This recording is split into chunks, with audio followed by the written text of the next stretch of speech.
Здравствуйте, друзья мои!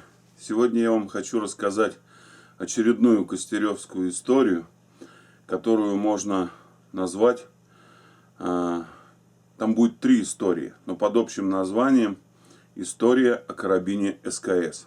Значит, была такая ситуация. К Шимкову в гости приехали человек 8, наверное, группа охотников, человек 8, может быть 10, я уже точно не помню.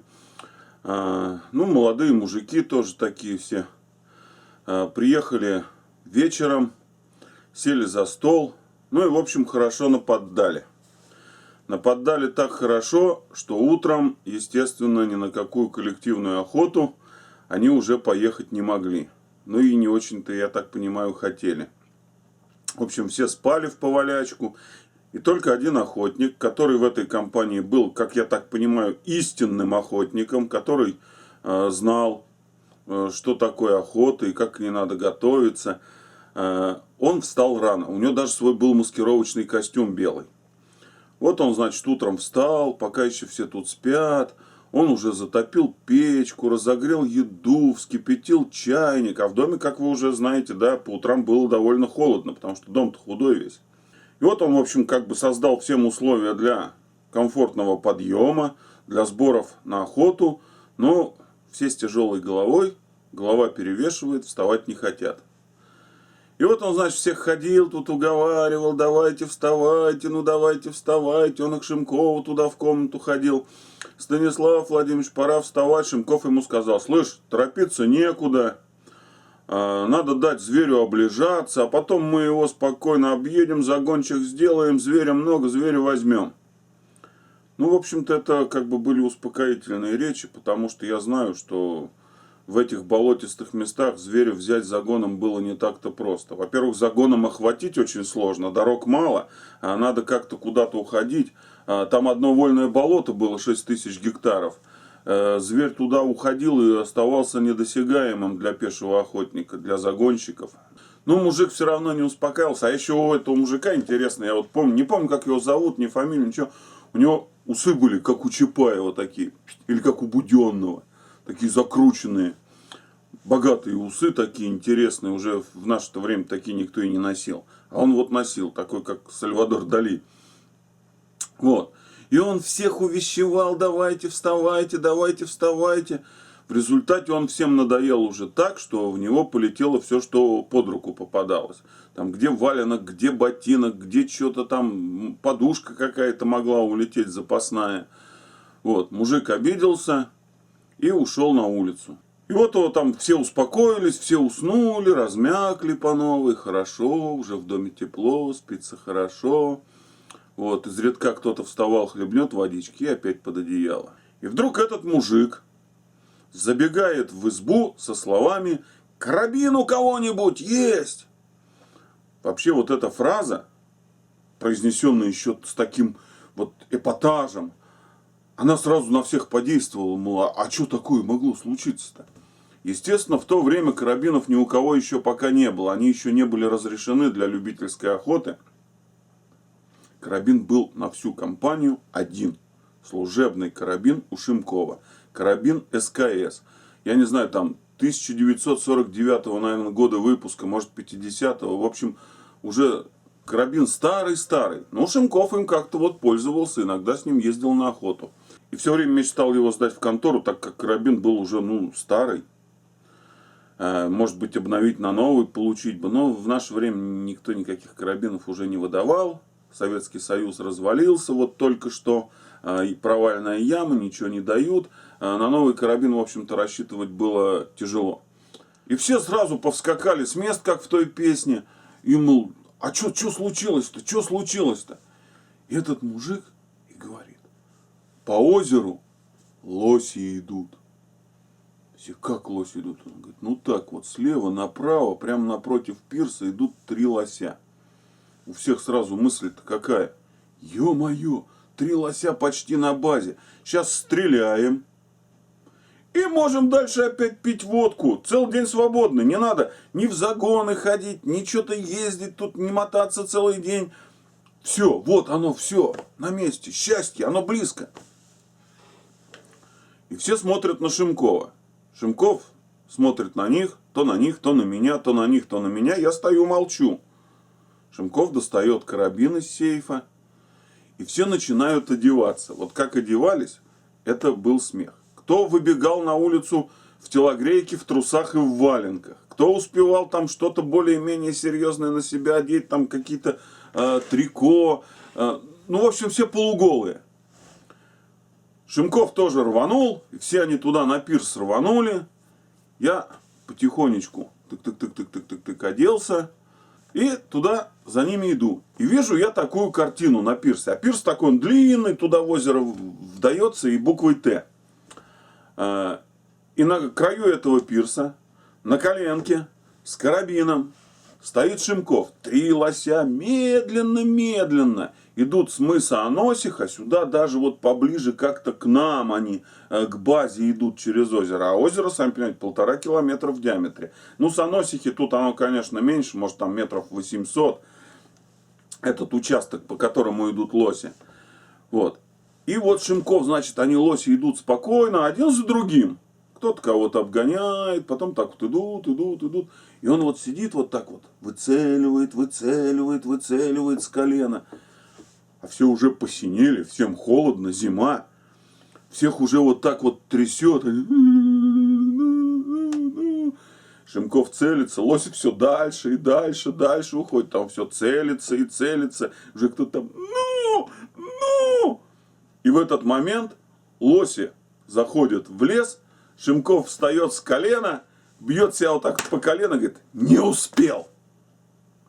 Все в недоумении, все на него смотрят. Как не успел? Ты что, ты там минут 5 в них целился? Ты как не успел? Ты что тут нам... Не успел. И все. И он разворачивается сквозь эту толпу полуголого народа, проходит, уходит на базу, наливает себе чаю. И так все заходят потихоньку. А что вы не торопитесь-то? Давайте собирайтесь, на охоту надо ехать. Лосей просрали, простите за выражение. Ну, из песни слов не выкинешь. Говорит, все. Они на него смотрят, мол, ты че? А он говорит, так спокойно. Да давайте, собирайтесь. Все, времени нет, поехали, надо ехать, машину надо заводить. Короче, они все засобирались, все уехали, но у них как бы там своя компания, я с ними не поехал. И, в общем-то, вот эта история, она как бы такая смешная, ни для кого непонятная, кроме меня и Шимкова. Она как бы осталась вот такой вот неразрешенной. И для того, чтобы понять суть этой истории, надо немного открутить назад и рассказать еще 2 истории, которые случились до этого. К Шимкову также приехали какие-то знакомые товарищи-охотники, и они уехали на охоту. Целый день они там ездили, делали загоны, и в конце дня они приехали на базу, я уже был на базе. И они такие приехали и что-то так рассуждают, обсуждают, вот горячо все это. Я говорю, что случилось, мужики, что случилось? Они говорят, да что случилось, делаем загон. Ты представляешь, говорит, 12 лосей переходят через противопожарную просеку широченную.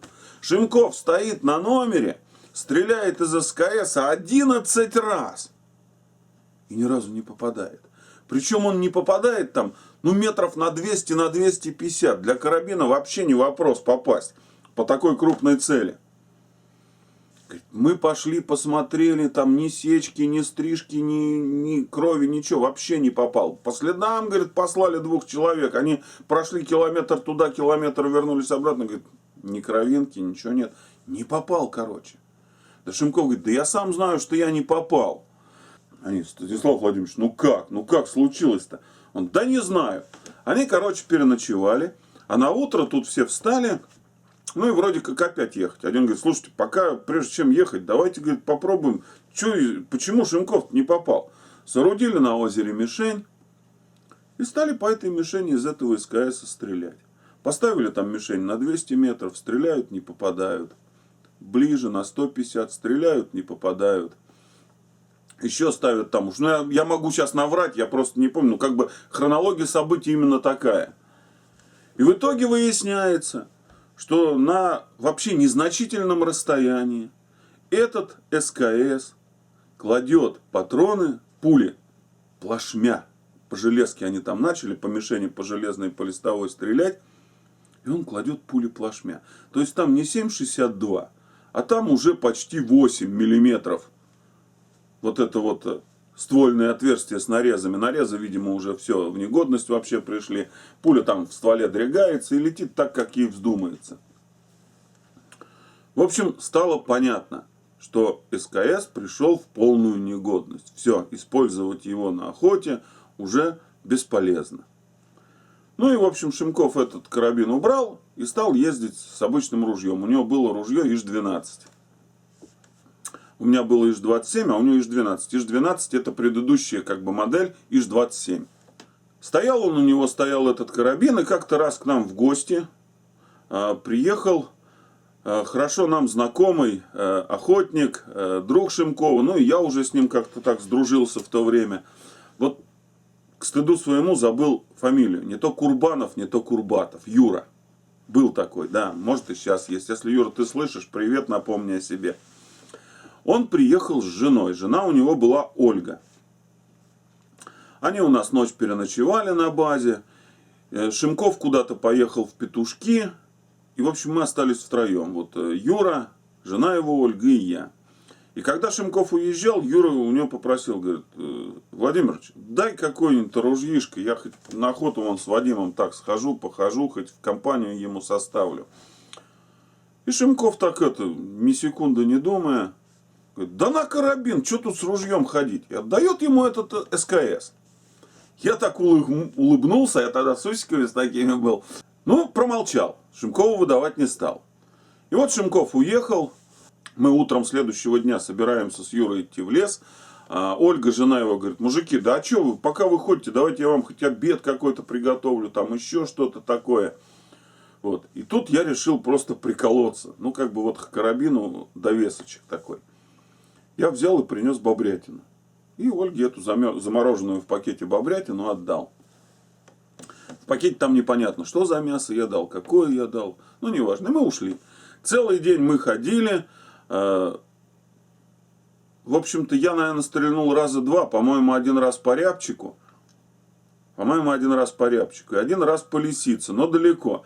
И Юра сказал, говорит: эх, далековато лиса-то была для ружья-то. Надо мне было, говорит, стрелять с карабина. Я говорю: да, в следующий раз будешь стрелять ты. И опять вот так улыбнулся. И мы дали огромный такой круг по лесу. И уже во второй половине дня опять пришли на базу. Пришли на базу, Ольга нам сварила борщ. Борщ, не щи, борщ.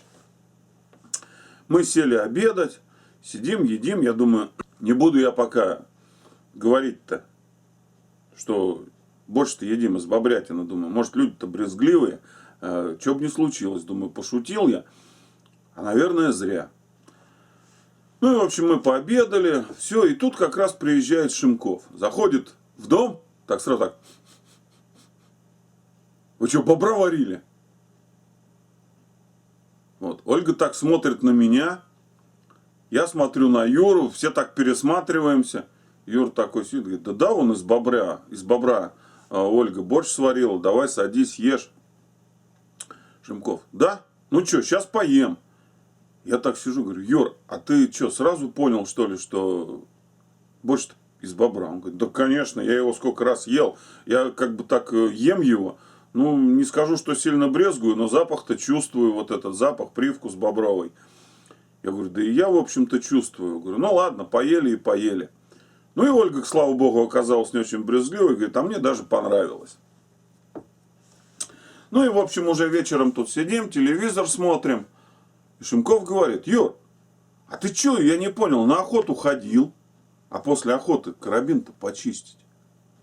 Он говорит: так я даже не стрельнул ни разу. Он говорит: ну слушай, ты же, говорит, бывший военный, ты же понимаешь, да, если ты взял куда-то там оружие, на какие-то учения, пусть ты там стрелял, не стрелял, но после этого он уже подтевает, его надо почистить. Юра говорит: да, Владимир, не вопрос, сейчас почищу. Достает этот карабин, берет табуретку такую солдатскую и начинает этот карабин разбирать. Он у него не разбирается. Он никак не может вынуть затвор. Он уже его и так, и сяк. Говорит: да что ж такое-то? Что ж, говорит, я не знаю, как СКС разбирается. А Шимков над ним сидит, посмеивается. О, блин, офицер, бывший военное училище закончил, нифига СКС разобрать не может. Юра говорит, да как, да вот он так вот разбирается, как еще-то. Шимков, я не знаю, есть там один секрет, который ты, видимо, не знаешь, но я тебе его говорить не буду.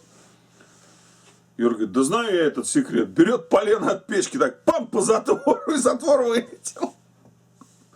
Юра туда заглядывает, в эту в затворную раму, туда в ствол, и так смотрит на Шимкова и тихим голосом спрашивает, Владимирович, этот карабин вообще когда-нибудь чистили?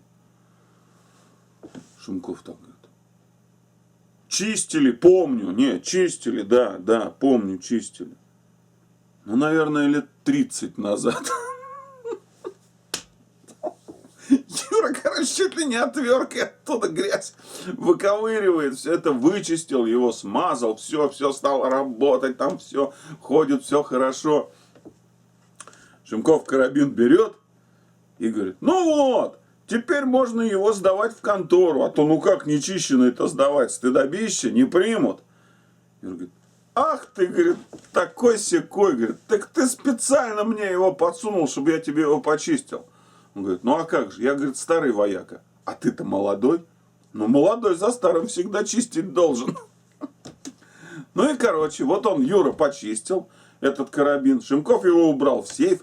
И вот эта ситуация с лосями, которые шли по озеру, она уже случилась после всего этого. И мне было понятно, что если Шимков сейчас начнет стрелять из этого карабина, то, во-первых, его опять надо будет потом чистить, ну пусть не с такими трудозатратами, как это сделал Юра, но самое-то главное, и Шимков, и я прекрасно понимали, что с такого расстояния из этого карабина лосей он не возьмет.